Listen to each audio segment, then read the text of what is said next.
नमस्कार, मी अशाच किचनमध्ये आपल्या सर्वांचं स्वागत आहे. सकाळच्या घाई गडबडीमध्ये आपल्याला झटपट आणि टेस्टी नाश्ता बनवायचा असतो आणि तो हा नाश्ता ना डाळ भिजवायची ना तांदूळ भिजवायचे आणि त्यासाठी हा नाश्ता मऊ लुसलुसीत जाळीदार बनवणार आहोत. पाऊण वाटी रवा घेतलेला आहे, 1 वाटी पोहे घेतलेले आहे, अर्ध्या वाटी दही घेतलेलं आहे आणि हे चांगलं मिक्स करून आपल्याला 2.5 वाटे पाणी घालून मिक्स करून 10 मिनिटासाठी आपल्याला हे भिजण्यासाठी ठेवायचं आहे. कारण याच्यामध्ये रवा घातलेला आहे, रवा फुलण्यासाठी वेळ लागतो म्हणून 10 मिनटं भिजण्यासाठी ठेवणार आहोत.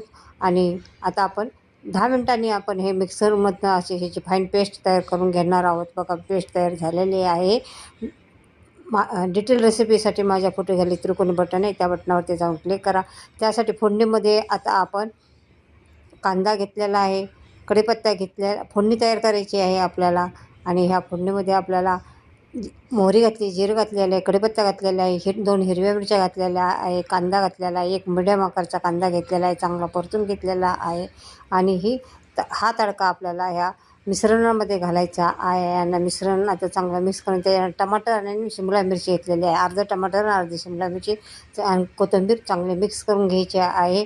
त्यानंतर आपल्याला चवीनुसार मीठ घालायचं आहे आणि पाव चमचा खायचा सोडा घालायचा आहे. खायचा सोडा आपल्याला वेळेवरतीच घालायचा आहे, अगोदर घालायचा नाही आहे. आता चांगलं एका साईडनेच फेटून घ्यायचं आहे. त्याच्यानंतर जेवढं तुम्ही फेटचाल तेवढं त्या डोश्याला किंवा उत्तप्प्याला चांगली जाळी पडणार आहे. तर आता पॅन गरम करून घेतलेला आहे आणि त्याला तेल लावून तूप बटर काहीही तुम्ही लावू शकता. आता एक पळी बटर घालायचं आहे आणि त्याच्यानंतर हे बटर तुम्हाला व्यवस्थित पसरून घ्यायचं आहे. आता हे मी दोन्ही बाजूनी डोसा बनवलेला आहे, दोन्ही बाजूनी भाजलेला आहे.